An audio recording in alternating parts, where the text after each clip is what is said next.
Subscribe और बेल घंटी को दबाना ना भूलें।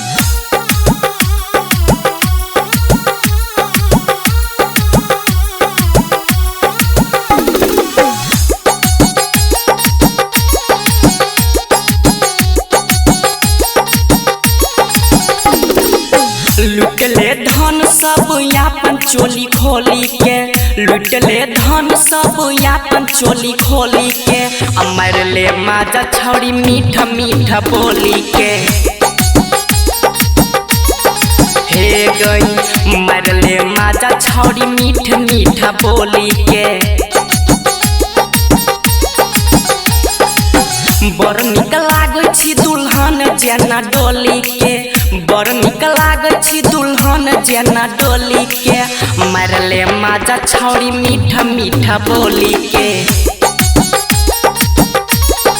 हे गे मरले माजा छौड़ी मीठ मीठ बोली के।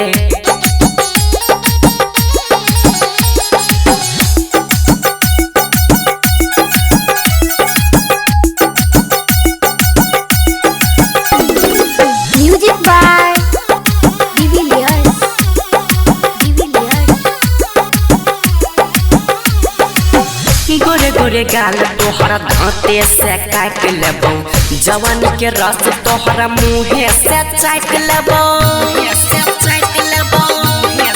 हे गई गोरे गोरे गाल तोहरा दांते से काट लेबो, जवानी के रस तोहरा मुँहे से चाट लेबो। घंगरी उठाबे हे गई छौड़ी, घंगरी उठाबे तोरा रुपया देबो तौली के, अमर ले माजा छौड़ी मीठ मीठ बोली के।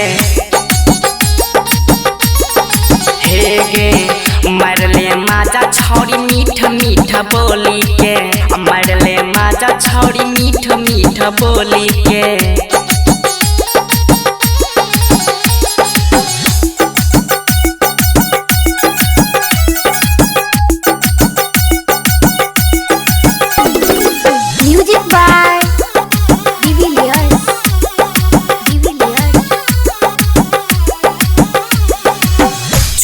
में जुबन तोहर मारे छौ करेंट गे, पीछे से नीमन तोहर आगा के फरेंट गे। हे गए छुए में जुबन तोहर मारे छौ करेंट गे, पीछे से नीमन तोहर आगा के फरेंट गे। चंदन याज है गे छौड़ी, चंदन याज के बता दे साइज चोली के, मरले माजा छौड़ी मीठ मीठ बोली के।